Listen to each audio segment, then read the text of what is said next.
BEd exam पर। दोस्तों आज के इस वीडियो में हम डिस्कस करने वाले हैं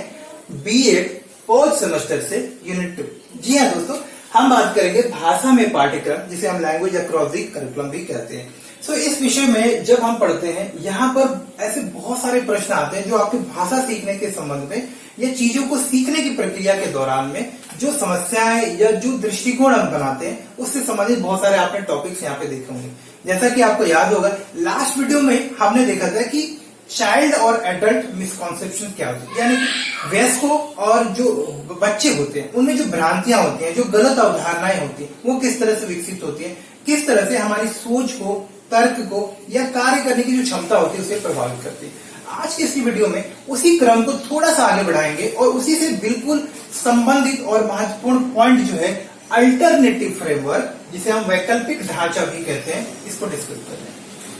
आप जब भी बात करते हैं चाइल्ड और एडल्ट मिसकॉन्सेप्शन की, यानी कि बच्चों के अंदर जो गलत अवधारणाएं या वयस्कों के अंदर जो भ्रांतियां होती हैं, इन सारे टॉपिक्स की जब भी बात करते हैं, इसका एक प्रमुख कारण होता है अल्टरनेटिव फ्रेमवर्क, वैकल्पिक ढांचा। यानी कि जो गलत अवधारणाएं आती हैं उसका कारण होता है कि हम कहीं ना कहीं चीजों को दूसरी तरीके से सोच रहे हैं, अलग तरीके से सोच रहे हैं। जैसा कि आम अवधारणा होती है, आम व्यू होता है, एक वैज्ञानिक दृष्टिकोण जो होता है उससे थोड़ा हटकर है, थोड़ा अलग है। तो आइए इसी को डिस्कस करते हैं, कोशिश करेंगे कि अल्टरनेटिव फ्रेमवर्क जो है आखिर है क्या, कैसे काम करता है और इसके क्या कारण है और इसे किस तरह से इसे निदान किया जा सकता है, यानी कि इसको दूर किया जा सकता है। तो अगर बात करते हैं दोस्तों अल्टरनेटिव फ्रेमवर्क की, तो साधारण रूप से हम बात करें तो अल्टरनेटिव फ्रेमवर्क का मतलब यही होता है कि हम चीजों को दूसरे तरीके से देख रहे हैं। अब इसका महत्व जो है साइंटिफिक एजुकेशन, जैसे कि साइंस हम लोग पढ़ते हैं ना, तो जब भी क्लासरूम में खासतौर पे इसका महत्व इसलिए भी बढ़ जाता है कि जब स्कूल में जब छोटे बच्चों को पढ़ाया जाता है, सिखाया जाता है, तो वहां पर वैज्ञानिक चीजें जब धीरे धीरे बच्चों को पढ़ाई जाती है, साइंस की एजुकेशन दी जाती है, बायोलॉजी की या फिर आपका फिजिक्स केमिस्ट्री से संबंधित कुछ भी चीजें बताई जाती है, तो वो वैज्ञानिक चीजें होती हैं जिनका कि आपके पास एक्सप्लेनेशन होता है, जिनकी कि आप व्याख्या कर सकते हैं, बार बार कर सकते हैं, उसको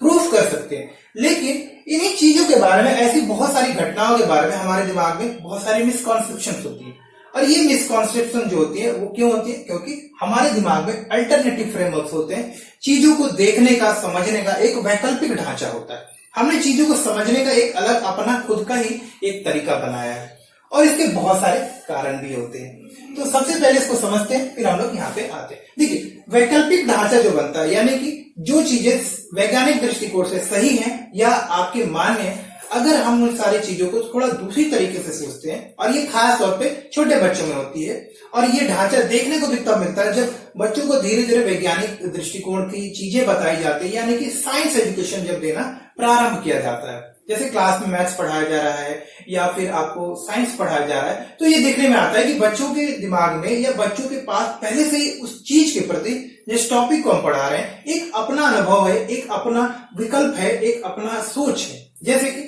पौधों के बारे में, हम पौधों के बारे में वैज्ञानिक रूप से चीजों को पढ़ा सकते हैं कि भाई पौधा जो बीज से निर्मित होता है, मिट्टी में जाता है, बीज से निर्मित होता है, पौधे में आपका जो है प्रजनन होता है, धीरे धीरे, माफ करिए, मतलब पौधे में जो है आपका धीरे धीरे आपका विकास होता है और धीरे धीरे उसमें जो है बहुत सारी प्रक्रिया, प्रकाश संश्लेषण से लेकर जल का जो है आपका अवशोषण से लेकर ऑक्सीजन प्रोडक्शन, कार्बन डाइऑक्साइड को अवशोषित करना, इस तरह की प्रक्रिया के द्वारा जो पौधे का विकास होता है। ये हम वैज्ञानिक दृष्टिकोण से बता सकते हैं। बच्चे के दृष्टिकोण में जो अल्टरनेटिव फ्रेमवर्क होगा, जो वैकल्पिक ढांचा होगा, बच्चा क्या सोचता है? बच्चा की मिट्टी खाता है, बीज जो होता है मिट्टी खाते हैं और उससे वो बड़े होते चले जाते हैं। पौधे जो है सिर्फ हवा देते हैं। अब बच्चे ये नहीं बता सकते कि किस प्रक्रिया से जो है पौधे हवा प्रोड्यूस करते हैं। तो जो वैकल्पिक ढांचा होता है कहीं ना कहीं वो गलत होता है किसी भी एक साइंटिफिक पॉइंट के विषय में, किसी साइंटिफिक विषय के विषय में। ये जो ढांचा आता है ये कहीं ना कहीं हमारे पुराने अनुभव से आता है। तो आइए देखते हैं, वैकल्पिक ढांचा जो होता है वो क्या होता है? हमारा व्यक्तिगत व्यू होता है। ये बच्चे के लिए भी बात कर सकते हैं हम लोग, और खासतौर पे यहाँ पे हम एक स्टूडेंट के बारे में बात करें, लर्नर यानी कि छोटे बच्चे, उनके बारे में बात करें, तो बच्चों का अपना एक पर्सनल वे होता है, एक व्यक्तिगत दृष्टिकोण होता है। वो चीजों को अपने क्षमता के अनुसार, जो उनकी समझ होती है, वास्तविक स्थिति के अनुसार, जो उनका ज्ञान होता है, जो वो चीजों को देख पा रहे हैं, समझ पा रहे हैं, जो लोगों ने उनको बताया है, उस ज्ञान को अपने हिसाब से प्रोसेस कर एक उन्होंने ढांचा बना दिया है कि पौधे के बारे में उन्होंने ढांचा बना लिया, सूर्य के बारे में उन्होंने ढांचा बना लिया, गुरुत्वाकर्षण के बारे में उन्होंने एक अपना ही एक नजरिया बनाया। तो जो व्यक्तिगत दृष्टिकोण धीरे धीरे विकसित होता है वो हमारे वैकल्पिक ढांचे का निर्माण करता है। अब इसके लिए बहुत सारा जो नॉलेज होता है वो होता है। अब देखिए वैकल्पिक ढांचा हमारे नॉलेज पर डिपेंड करता है। तो जैसा मैंने आपको बताया कि बचपन में गलत वैकल्पिक ढांचा या भ्रांतियां क्यों पैदा होती है, क्योंकि जो ज्ञान होता है हमारा छोटे जब होते हैं, या छोटा बच्चा होता है या छोटा स्टूडेंट होता है, लर्नर होता है, उसके पास ज्ञान अभी पर्याप्त नहीं होता। उसके पास जो ज्ञान होता है वो सटीक नहीं होता। ज्ञान जो होता है हो सकता है गलत माध्यम से आया हो, उसमें त्रुटि हो, उसमें एरर हो। तो जो नॉलेज उसने गेन की उसमें एरर हो सकता है, उसमें करेक्शन की असंभावना हो, या उसको और ज्यादा नॉलेज की जरूरत हो। इन सारी चीजों की वजह से, इन सारी कमियों या त्रुटियों की वजह से क्या होता है, वो एक अलग तरह का ही ढांचा, एक अलग ही सोच, एक अलग ही ज्ञान निर्माण कर लेता है इस पॉइंट के बारे में, जैसा कि जिसके बारे में हम लोग अभी चर्चा कर रहे हैं कि कोई भी विषय जिसके बारे में बच्चा अपना ही एक दृष्टिकोण डेवलप करता है। इसके बाद जो उसको अनुभव होता है, जैसे जैसे बड़ा होता है उसके अनुभव भी बदलते रहते हैं। जिस उम्र में है बच्चा, जिस अवस्था में बच्चा है, उस समय उसके खुद के दृष्टिकोण, खुद का ज्ञान और उस अवस्था तक जो उसका अनुभव है, ये तीनों चीजें इस स्तर तक मिलकर उसकी चीजों को सोचने, उस चीजों के बारे में देखने, उसके बारे में तर्क करने और उसके बारे में अपनी व्याख्या करने के लिए उसे सक्षम बनाते हैं। तो कई बार जिन चीजों की वो व्याख्या कर रहा है वो गलत होती हैं। चीजों को जो अनुभव कर रहा है, जो चीजों को वो देख पा रहा है, जो महसूस कर रहा है, वो शायद सही तरीके से अनुभव नहीं कर रहा, सही तरीके से नहीं करता, और इसका कारण है वैकल्पिक ढांचा। तो ये जो गलत अनुभव, गलत माध्यम से ज्ञान का निर्माण करना और गलत दृष्टिकोण किसी चीज के बारे में बना लेना ही हमारे लिए वैकल्पिक ढांचा कहलाता है। साथ ही साथ देखिए इसके कारण क्या है, गलत रिसोर्सेज से। तो आप जो गलत रिसोर्सेज से, गलत माध्यम से चीजों को सीखेंगे, समझेंगे या ज्ञान ग्रहण करते हैं, नॉलेज को गेन करते हैं, तो आपका कहीं ना कहीं जो एक्सपीरियंस होता है, अनुभव होता है, वो भी गलत होता है। आपका जो नॉलेज बनता है, जो आप ज्ञान का निर्माण कर रहे हैं, वो भी प्रभावित होगा, उसमें त्रुटि होगी, उसमें मिस्टेक्स होंगी, उसमें गलतियां होंगी जो कि वैज्ञानिक रूप से आपके मान्य नहीं होती है। साथ ही साथ जो आपका दृष्टिकोण होता है वो भी आपका गलत ही बनता है। सो ये कुछ प्रमुख कारण थे जो वैकल्पिक ढांचे को प्रभावित करते हैं, वैकल्पिक ढांचा यानी कि अल्टरनेटिव फ्रेमवर्क को बनाने में मदद करते हैं। अब बात करते हैं कि ये वैकल्पिक ढांचा इतना महत्वपूर्ण है क्यों हमें वैकल्पिक ढांचे के बारे में चर्चा करनी चाहिए, या एजुकेशन में लर्नर के दृष्टिकोण से वैकल्पिक ढांचा अल्टरनेटिव फ्रेमवर्क क्यों आवश्यक है। तो आइए समझते हैं। देखिए ये जो अल्टरनेटिव फ्रेमवर्क होता है दोस्तों, ये क्या करता है, अफेक्ट करता है। देखिए इफेक्ट और अफेक्ट, तो यहाँ पे अफेक्ट जो कर रहा है वो साइंटिफिक एजुकेशन को कर रहा है। जब हम शिक्षा जो लेते हैं, वैज्ञानिक शिक्षा लेते हैं, विज्ञान संबंधी शिक्षा लेते हैं, जैसे फिजिक्स, केमिस्ट्री, बायोलॉजी के बारे में पढ़ते हैं, अगर आप खुद ही सोचिए, अगर हम किसी चीज के बारे में गलत तरीके से पढ़ लेते, गलत सूचना ले लेंगे, तो उसका प्रभाव भी क्या होगा, हमारा ज्ञान गलत बनेगा, हम गलत चीजों को समझेंगे, तो उसी ज्ञान को जब हम इस्तेमाल करेंगे तो उससे परिणाम भी गलत आएंगे। उदाहरण के लिए मान के चलिए आपको पता है कि पेट्रोल जो है बहुत ही ज्वलनशील है। अगर आपको कोई बोल दे, अब गलत तरीके से अगर आपने एक वैकल्पिक ढांचा बना लिया कि पेट्रोल तो बहुत हल्का होता है, बचपन में मान लो किसी ने बोल दिया कि जब इसको हवा में रखो ये तो गायब हो जाता है, तो मतलब बहुत हल्का, ये पानी पे तैरता, मतलब ये जलेगा नहीं। अगर इस तरह का आपने कोई इंफॉर्मेशन ले ली, एक वैकल्पिक ढांचा बना लिया, पर्सनल व्यू है, एक अनुभव आपने कर लिया किसी भी तरह से मान के चलिए, तो ये आपके लिए बहुत ही ज्यादा नुकसानदायक है। क्योंकि साइंटिफिक पॉइंट ऑफ व्यू से, साइंटिफिक एजुकेशन से जो हम चीजें सीखते हैं उसमें क्या है कि पेट्रोल जो है वेरी इनफ्लेमेबल होता है, बहुत ही ज्वलनशील होता है। सो आपको पता है कि साइंटिफिक व्यू से क्या है कि पेट्रोल के बारे में, उसकी जो हानिकारक क्षमता है उसके बारे में आपको पता है, लेकिन अगर आप गलत इंफॉर्मेशन रखेंगे तो पेट्रोल के साथ हो सकता है आप कभी इस्तेमाल कर रहे हैं और आपका एक गलत, एक आप बोल सकते हैं एक गलत अनुभव हो जाए, एक गलत दुर्घटना आपके साथ घट जाए। सो गलत तरीकों से अल्टरनेटिव फ्रेमवर्क, वैकल्पिक ढांचा जो हमारे अंदर होता है उसमें सुधार करना जरूरी होता है, नीड्स टू बी करेक्टेड, यानी कि सुधार करना आवश्यक है। क्योंकि अगर जो चीजें हम पढ़ रहे हैं, जो चीजें हम लोग वैज्ञानिक जो चीजें सीख रहे हैं, विज्ञान का जो दृष्टिकोण हम लोग अपना रहे हैं, फिजिक्स, केमिस्ट्री, बायोलॉजी पढ़ रहे हैं, इसमें जो चीजें पढ़ रहे होते हैं उसको बिल्कुल सटीक तरीके से जिस प्रकार से हो रहा है अगर उसी प्रकार से नहीं समझते हैं तो जो हमारा ज्ञान बनता है, जो हमें एक्सपीरियंस होता है वो भी गलत होगा, और वो कहीं ना कहीं हमारे आगे आने वाले जीवन में हमको गलत परिणाम ही देगा। उदाहरण के लिए अगर ट्रक चलाने का, गाड़ी चलाने का, बाइक चलाने का जो सही तरीका है अगर आप उससे विपरीत, उससे अलग डिफरेंटली कहीं सीखते हैं, कुछ अलग तरीके से, गलत तरीके से सीखते हैं, गियर लगाने का जो प्रोसेस है उसको आप गलत तरीके से सीखते हैं, ब्रेक लगाने का जो प्रोसेस है उसको गलत तरीके से सीखते हैं, आप कोई अल्टरनेटिव तरीका सीख लेते हैं, आपने एक वैकल्पिक ढांचा बना लिया बाइक के बारे में, ब्रेक के बारे में, कैसे गाड़ी चलाते हैं इसके बारे में, तो आपका क्या होगा, आगे हो सकता है आपको दुर्घटना हो। तो वैकल्पिक ढांचा अगर विकसित होता है और उसको समय से हम लोग जो है करेक्ट नहीं करते, समय से निदान नहीं करते, उसको धीरे धीरे दूर नहीं करते,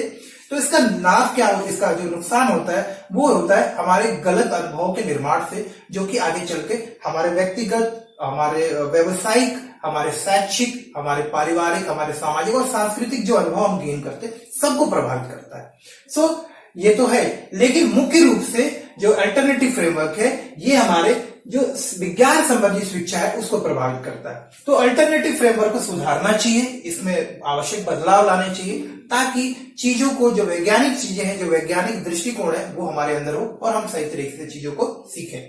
तो साइंटिफिक एजुकेशन के दौरान जो है अल्टरनेटिव फ्रेमवर्क का महत्व और बढ़ जाता है, क्योंकि जो हम लोग ढांचे निर्मित करते हैं, जो गलत तरीके से चीजों को सीखते हैं, उसमें अगर सुधार किया जाए तो चीजों को हम बेहतर तरीके से सीख सकते हैं, क्योंकि उसमें हमारा रुचि तो पहले से है, लेकिन हमने बस उसकी धारणा गलत बनाई। तो धारणा को, जो वैकल्पिक ढांचा है उसको दूर करना है, सही इंफॉर्मेशन लेना है, चाहे वो फिजिक्स का यानी कि भौतिकी का हो, आपका केमिस्ट्री का हो, या फिर आपका बायोलॉजी यानी कि जीव विज्ञान का हो। किसी भी विषय में अगर हमने गलत तरीके से सूचना ली है, कोई अल्टरनेटिव फ्रेमवर्क बना लिया है किसी भी विषय के बारे में, उसे दूर करना आवश्यक होता है। तो मैंने आपको यहाँ पे एक ओवरव्यू दिया है, इसके नोट्स मैं आपको शेयर कर दूंगा, सो आप टेंशन ना लें। सो आप समझ गए होंगे कि अल्टरनेटिव फ्रेमवर्क क्या है, कैसे बनता है, इसे समय रहते हैं सुधार करना जरूरत है। ये जो होता है अल्टरनेटिव फ्रेमवर्क हमारे जीवन से जुड़ा होता है, हमारे जीवन के हर एक पक्ष में आपको अल्टरनेटिव फ्रेमवर्क्स मिलेंगे। हम हर एक चीज के बारे में कुछ गलत तरीके से, या आप बोले कि अलग नजरिए से जरूर सोचते हैं। उस अलग नजरिए को अगर सही में वो वैज्ञानिक दृष्टिकोण से मेल नहीं खाता तो सुधार करने की आवश्यकता होती है, क्योंकि जो चीजें सही नहीं है अगर उसे हम सही मान लेंगे तो उससे परिणाम हमें सही कभी नहीं मिलने वाला। तो जो अल्टरनेटिव फ्रेमवर्क हमारे दिमाग में है उनको समय रहते, जैसे हम बच्चों के बारे में अगर बात करते हैं तो विज्ञान के संबंध में, विज्ञान से संबंधित जो विषय है, अगर उसके संबंध में कुछ गलत अवधारणाएं हैं, कुछ वैकल्पिक ढांचा अगर हमने बना लिया, उसका समय रहते हुए हमें सुधार कर देना चाहिए, उसे हमें करेक्ट करना चाहिए। और इस काम में हमारे लिए जो है, जो टीचर्स होते हैं, देखिए टीचर्स और स्कूल और खासतौर पे पेरेंट्स,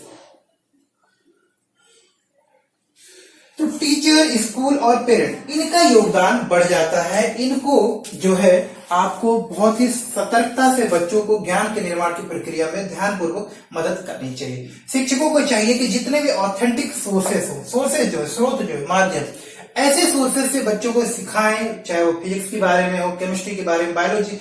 एस्ट्रोलॉजी के बारे में हो, ज्योग्राफी के बारे में हो, किसी भी विषय के बारे में, जो वैज्ञानिक सोच रखने वाले विषय हैं, जिनमें हमें वैज्ञानिक सोच विकसित करने की आवश्यकता होती है, जिससे हमारे अंदर वैज्ञानिक सोच विकसित होती है। ऐसे कोई भी विषय अगर हम पढ़ रहे हैं तो शिक्षकों को चाहिए या स्कूल को ऐसी व्यवस्था करनी चाहिए, चाहे वो प्रोजेक्टर हो, ऑडियो विजुअल हो, एनिमेशन हो, मूवीज हो, वेबिनार हो, या बच्चों को भ्रमण के लिए लेके जाए, एक्सपर्ट फैकल्टी को बुलाएं, लैब में ऐसे काम करने के लिए प्रेरित करें, जिससे कि बच्चों के अंदर सही जानकारी आए।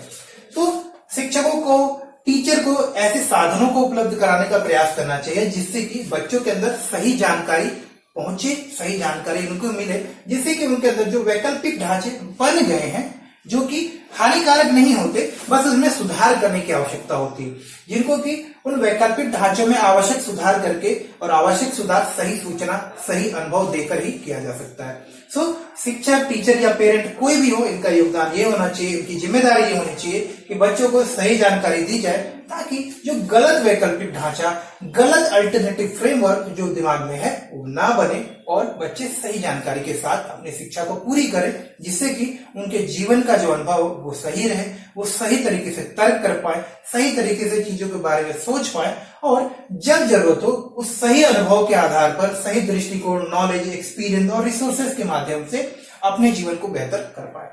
तो उम्मीद करता हूं दोस्तों कि टॉपिक जो मैंने अभी आपको बताया, आपके साथ शेयर किया है, आपको समझ में आ गया होगा। अगर टॉपिक के संबंध में कोई आपको फीडबैक या कमेंट देना हो तो प्लीज मुझे सजेस्ट करें, आवश्यक सुधार के लिए मैं ऑलवेज रेडी रहता हूँ। साथ ही साथ कुछ एडिशनल टॉपिक्स अगर आप इसमें ऐड करना चाहें वो भी आप जरूर ऐड करें, क्योंकि इसके अलावा भी और भी टॉपिक्स इसमें ऐड किए जा सकते हैं। तो आप उसको कोशिश करें, वैसे मैंने पूरा कवर करने की कोशिश की है, कुछ रह गया हो तो आप उसको जरूर ऐड करें। तो मिलते हैं अगले वीडियो में, जहां हम एक और महत्वपूर्ण इंपॉर्टेंट टॉपिक के साथ आपके सिलेबस को आगे बढ़ाएंगे और फिर हम लोग आपके जो दूसरे ऑप्शनल पेपर है जैसे health education, physical education, guidance and counselling, human right, ऐसे विषयों को भी हम लोग कवर करने का प्रयास करेंगे। तो मिलते हैं अगले वीडियो में, तब तक के लिए नमस्कार और धन्यवाद।